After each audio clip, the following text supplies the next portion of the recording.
Team Maybe o mga supporters ng tambalan nila Dabarkads Reza May Dizon at Bimbi Aquino Yap nakaabang na sa magiging announcement ng movie nila Bossing at Base Ganda ngayong darating na linggo. Kumpirmado na nga ang inaabangang pagsasama ng dalawa sa biggest star tuwing Metro Manila Film Festival. Ito nga ay ang mga host, comedian, actor na sila Bossing Vic Soto at Mehme Vice Ganda. Nitong Friday episode nga sa kani-kanilang mga show na It's Showtime at Eat Bulaga, ay nagpaabot ng mensahe ang dalawa sa isa't isa. Binati nga ni Vice Ganda ang tinuturing niyang idol na si Bossing. Bumati naman pabalik si Bossing ng "What's up?" Sabay sabing mag-uusap sila ni Vice Ganda ng masinsinan. Dagdag hirit pa ni Bossing kay Vice Ganda ang kanyang isa sa mga famous line na "Muamua, Chup Chup."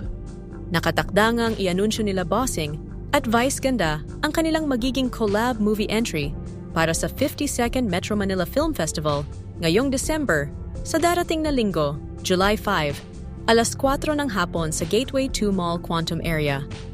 Excited na sa magiging announcement na yan ang mga supporters ng tambalan nila Dabarkads Reza May Dizon or Maybe, dahil malakas ang pakiramdam nila na maaring isama nila Bossing at Vice Ganda ang dalawa sa kanilang gagawing pelikula.